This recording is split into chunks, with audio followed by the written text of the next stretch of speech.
What's up, everybody? Today we're going to be working on this 1981 CB750K.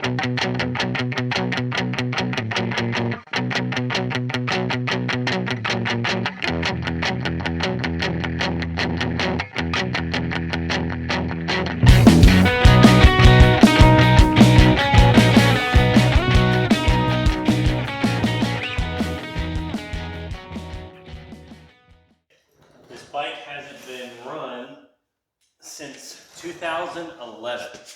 It's been sitting in a garage for a long time. I've been messing around with it for a couple of weeks. I can get it to start up and idle, but I can't get it to rev up.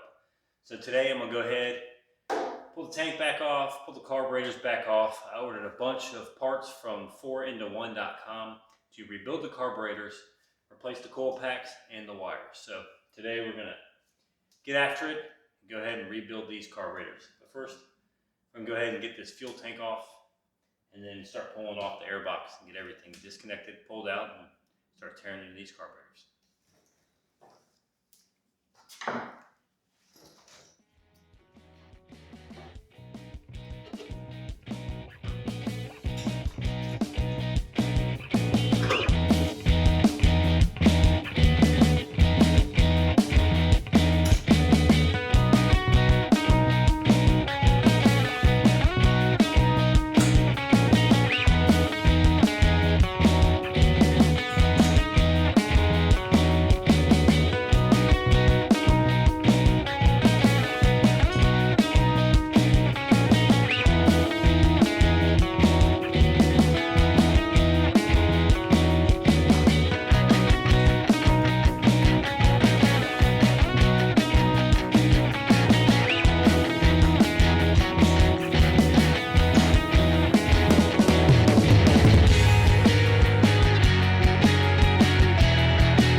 Now, the easiest way I found to get these carburetors off is to take loose the 10mm nut over top of this air box, take away all of the clamps for the tubes that connect from the box to the carburetors, slide this air box all the way back, and then you should be able to pull this carburetor setup back and then out. After it's out off to the side, you can go ahead and disconnect the throttle linkage and the choke.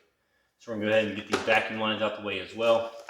Pull this box back, tighten down this 10mm, and then we should be able to go ahead and push these carburetors back and then pull them out the side.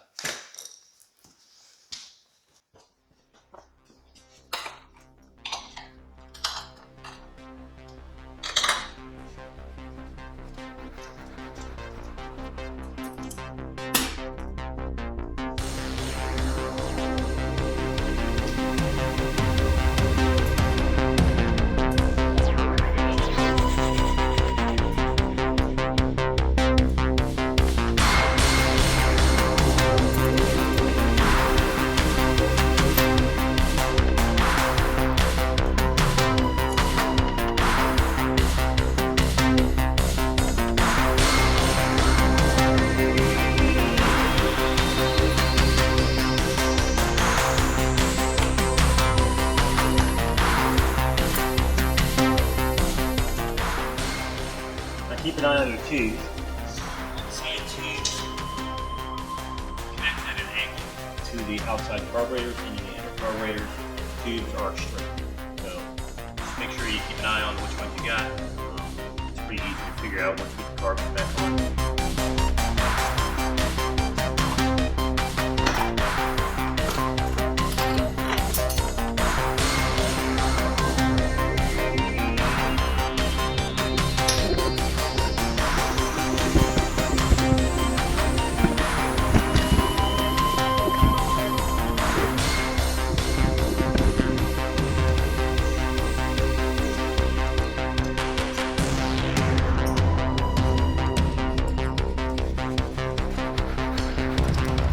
Choke cable.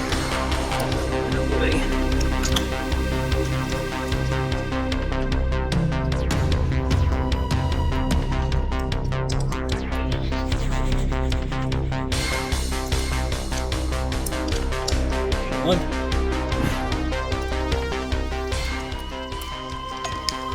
Right on cable 2 is a little bit more difficult.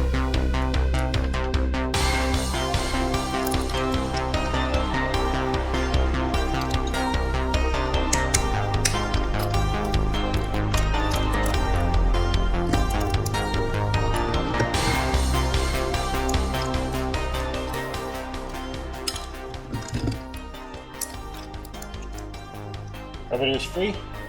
Let's go ahead and get them set up on the bench. Camera relocated. And go ahead and start tearing these down and pulling out all the parts from 4 to 1 and start rebuilding.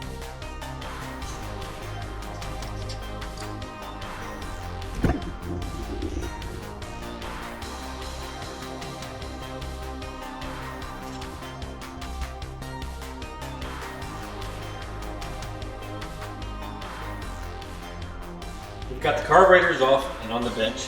We went ahead and pulled everything out of the box from 4 into 1. We got our new coils, we have our new floats, we have our new boots, all the needles, gaskets, accelerator pump, rebuild, and air cutoff valves. So we have everything here to rebuild everything inside of these carburetors. I messed with the carbs a few weeks ago. About 2 times I've had the bowls off, cleaned out the needles and seats and everything else, and I just could not get it to rev up because of lack of fuel. So I got fed up with all that, went ahead and went to their website, ordered everything I needed, including the coils and wires. I already have new spark plugs in the bike, and I'm just going to go ahead and tear them all down, rebuild everything, and hopefully that fixes the issue that I was having so I can get this bike up and running and hopefully out on the road. So let's get started. Okay, so the first thing I'm going to do is start on this right side.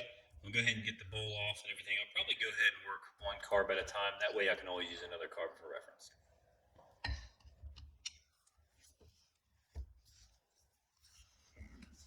Like I said, I've had these bowls off already, so it's pretty straightforward.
Okay, so apparently you have to take off each carburetor individually to be able to replace the accelerator pump and everything else. So instead of trying to, I guess, skip this part, I went ahead and pulled them apart, and I'm gonna go ahead and replace everything that I have in the kit. So let's get started.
Okay, so that's 2 carburetors rebuilt. So I went ahead and replaced the jets, the needles, and everything, and then the accelerator pumps. Actually, that's the air bleeder valve. The accelerator pump is only on one of these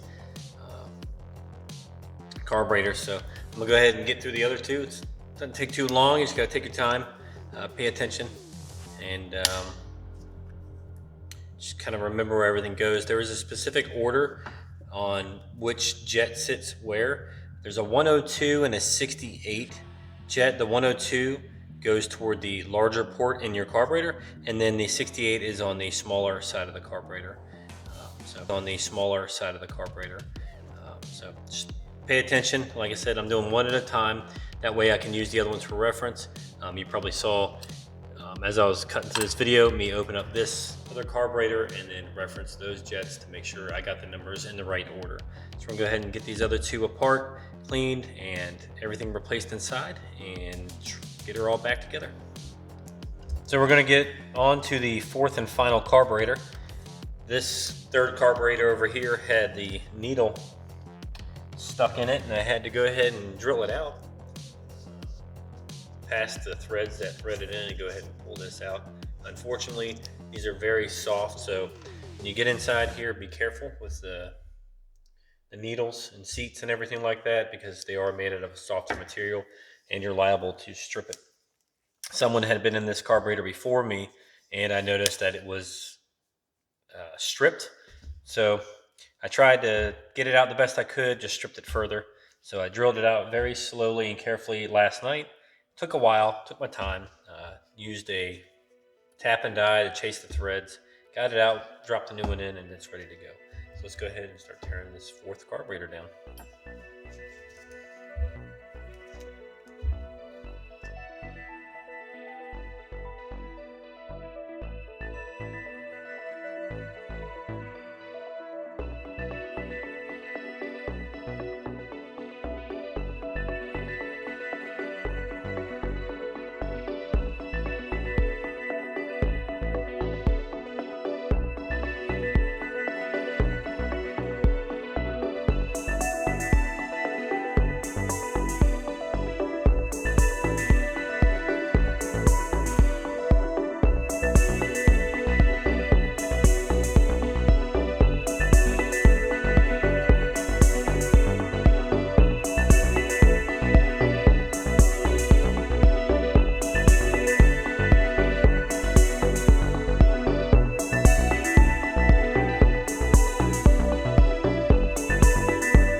Okay, I have the last carburetor reassembled.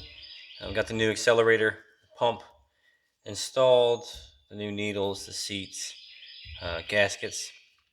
Everything seems cleaned out. All the fuel lines are clear, so I'm going to go ahead and start reassembling all four of these together, and then we'll go ahead and get it back on the bike.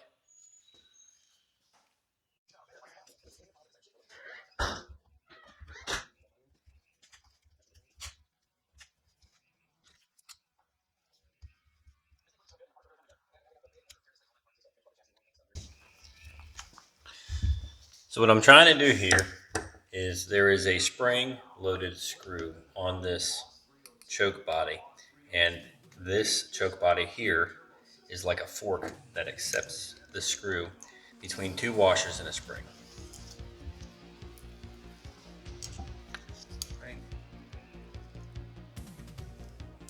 Right here. So I'm trying to get that into this fork body. It is not easy, but if you take your time, you should be able to get it without too much of an issue.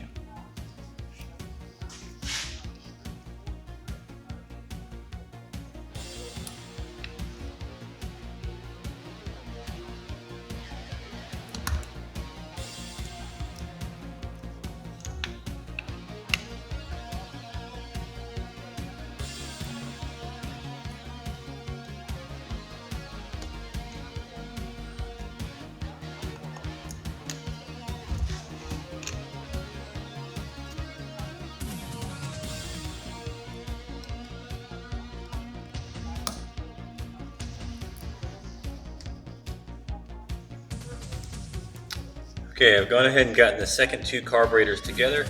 Be sure to pay attention to in between these two choke butterflies.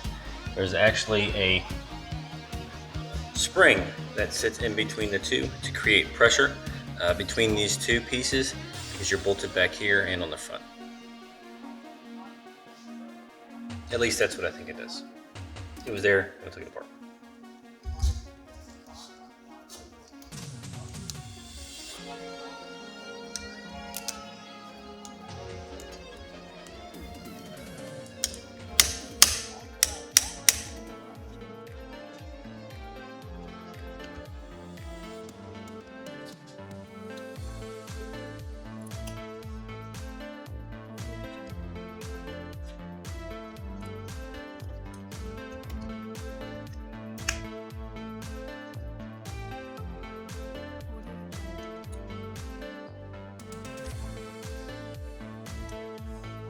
All right, we now have the carburetors back together. 1, 2, 3, 4 in the order they came apart. And we are going to go ahead and get it back on the bike. See if we can't get the bike running and see if the jet rebuild fixes our problem. We got the carbs back onto the motor. We're going to go ahead and get the rubber intake tubes back from the carburetors to the intake box. Take your time. It is not easy. It's very tedious. There's no reason to fight and get angry. You're just going to break something.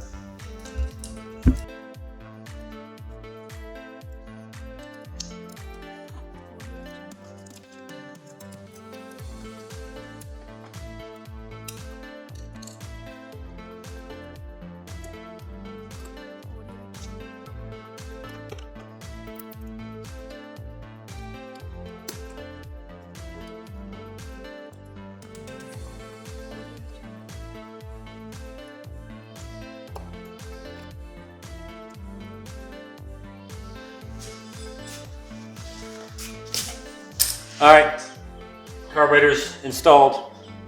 Took a little bit of effort getting all these boots back on. Everything's good to go.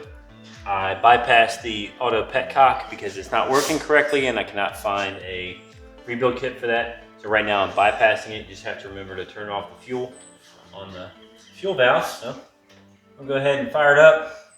Make sure it runs like it should.